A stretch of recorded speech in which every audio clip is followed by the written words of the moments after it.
मानुष जन्म दुर्लभ है, ये मिलन बारंबार। तरवर से पत्ता टूट गिरे, वो मोर न लगता डर।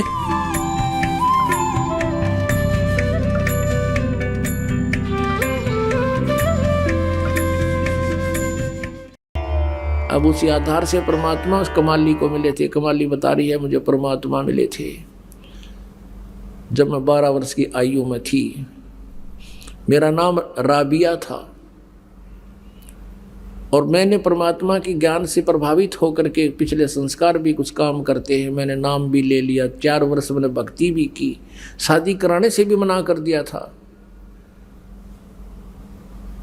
अब क्या कहानी थी पुण्यात्माओं।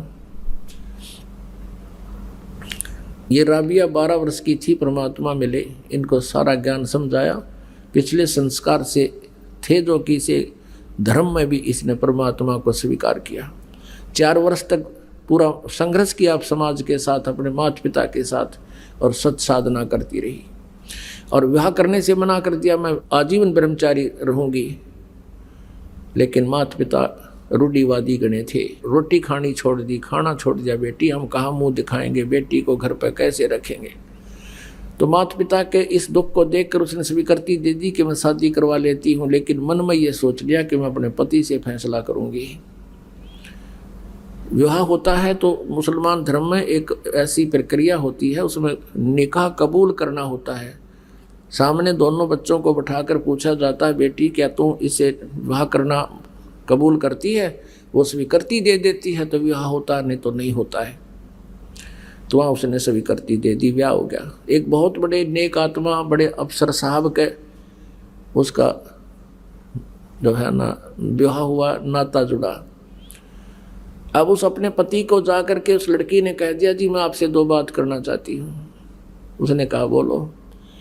उसने सारी कहानी बता दी कि मैं शादी नहीं करवाऊंगी, मैं संतान उत्पत्ति नहीं करूंगी, मैं शादी नहीं करवाना चाहती थी। मेरे माता पिता जी समाज को बहुत देख रहे थे, लोक लाज में ज़्यादा दुखी हो गए थे। तो उसने कहा कि आपने फिर निकाह कबूल क्यों किया था? संतान उत्पत्ति नहीं करेगी, मुझसे मिलन नहीं करेगी, तो तुमने निकाह कबूल क्यों किया था?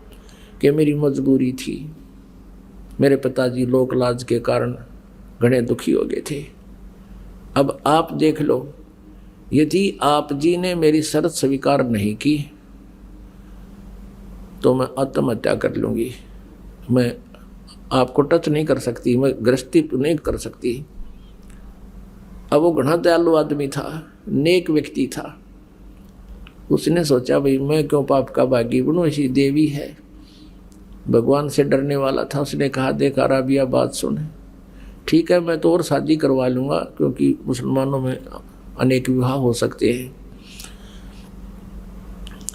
लेकिन एक बात ध्यान में रखना, जैसे आपके माता पिता की लाज थी, ऐसे मेरे माता पिता की भी लाज है। आपको मैं अलग से दे दूंगा कमरा, और तू भक्ति जैसा भी करती रहना। संसार की दृष्टि में रहेगी मेरी पत्नी, लेकिन मेरी दृष्टि में तो मेरी बहन तुल्य होगी। तुझे कोई दुख नहीं होने दूंगा, लेकिन घर से बाहर नहीं जाने दूंगा, तुझे पर्दे से बाहर नहीं रहने दूंगा। राबिया ने सुख का सांस लिया, हे अल्लाह बड़ी सुनी आपने मेरी। अब उस लड़की ने वहां देखा समाज में, क्योंकि 1, 2, 20, 1000, लाख सभी एक जैसी क्रियाएं कर रहे हैं भक्ति की। परमात्मा वाली भक्ति को छोड़ दिया और वो लोक वेद वाली शुरू कर दी। पुण्यात्मा सत्संग के अभाव से अभी तक ये बिजली गिरती रही। अगर उस लड़की को रह रह कर सत्संग मिलता रहा होता, परमात्मा उन जो त्रुटियां समाज में होती हैं उनको अब पहले करके दिखा दी कि ये ऐसी बिजली गिरती है, इसलिए सत्संग की आवश्यकता रह रह कर पड़ेगी आपको, तो वह विचलित होगी। और वही पूर्व वाली जो साधना अपने धर्म में थी वो करने लगी, नमाज नमोजर ये सब, बकरीद ईद सब करने लगी। फिर होगी जब वो वृद्ध अवस्था में आई, उसने अपने पति से कहा कि अब हज करना अनिवार्य बताते हैं, आपकी आज्ञा हो तो मैं हज कराऊं। मुसलमान धर्म में ये माना जाता है जो हज कराते हैं तो वो सीधे स्वर्ग जाते हैं जब उनकी मृत्यु होती है। हज नहीं करता तो वो मतलब पूर्ण लाभ प्राप्त नहीं होता है। उसके पति ने कहा कि आप जा सकती हो। उसने देख लिया बेचारी कभी बाहर गली में मैंने किसी से बात करती भी नहीं देखी। कहा कि मैं आपके लिए कोई ऊँट व्यवस्था करवा देता हूँ और साथ में कुछ नौकर भेज देता हूँ। वो कहने लगी नहीं मैं पैदल जाऊँगी, और भी बहुत लोग जा रहे हैं। अब वो चल पड़ी और जाने वाले कोई जा रहा था, कोई नहीं आ रहा था, कोई किधर रास्ते में बैठ गया, तो वह सीधी चली जा रही थी। उसने क्या देखा कि एक कुएं के ऊपर एक कुतिया प्यासी खड़ी थी, उसके छोटे छोटे नवजात बालक वो अलग पड़े थे, और वो इतनी प्यासी थी कि राबिया के चरणों की तरफ आई, फिर भाग दौड़ कर कुएं की तरफ झांका, फिर उसके पैरों की तरफ आई। अब राबिया ने देख लिया कि प्यासी बहुत है। वहां जाकर देखा कुएं पर कोई बाल्टी नहीं, कोई रस्सी नहीं। अब उधर से उस कुतिया की दुर्दशा देखकर उस पर रहा नहीं गया। कहते हैं दया बिना दरवेश कसाई, जिसके अंदर दया नहीं है वो संत दरवेश वो साधु कसाई के तुल्य है। अब उस लड़की ने कोई चारा नहीं देखा, आसपास कोई गांव झोपड़ी भी नहीं, कहीं से को बाल्टी ने जूले आऊं।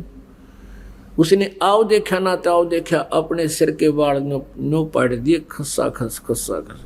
आप पाड़ के देखो 5-4 बालों को एकदम नो खस्सा खस पाड़ दिए, कति सारे बाल पाड़ दिए। और उनकी फिर रस्सी बाटी, आप लो आने होगी।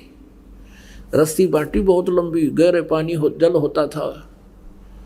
अपने कपड़े निकाल कर, पहले मोटे कपड़े पहना करते थे खादी के रेजे के, और उसका बांध के नीचे जल में डबोए, और फिर निकाल के एक पात्र पड़ा था मटके का टूटा हुआ आधा हिस्सा घड़े का, उसमें निचोड़ा, फिर पानी निकाला, और कुतिया 1 सेकंड में उसने जब पी जा और फिर मुंह की तरफ देखे, फिर दूसरा। अब ऐसे वह कुतिया छका दी, तृप्त किया, और अपने बालों को रक्त से साफ किया और कपड़े पहन गए। चालन की तैयारी करी थी, प्रस्थान करना चाहता। इतने में कहते वो मक्का जहाँ ये हज करने जाते हैं, मक्का में शीश निवाने जाते हैं, वो नो की नो बिल्डिंग उठ गए और ऐसे लग गई उस कुएं के साथ में जैसे गाड़ी प्लेटफार्म पर लग गया ग्रह। अब उस देख कर मक्के को राबिया तो दौड़ कर अंदर गई, दंडोत प्रणाम किया, जैसा भी वहां करते हैं, सजदा किया।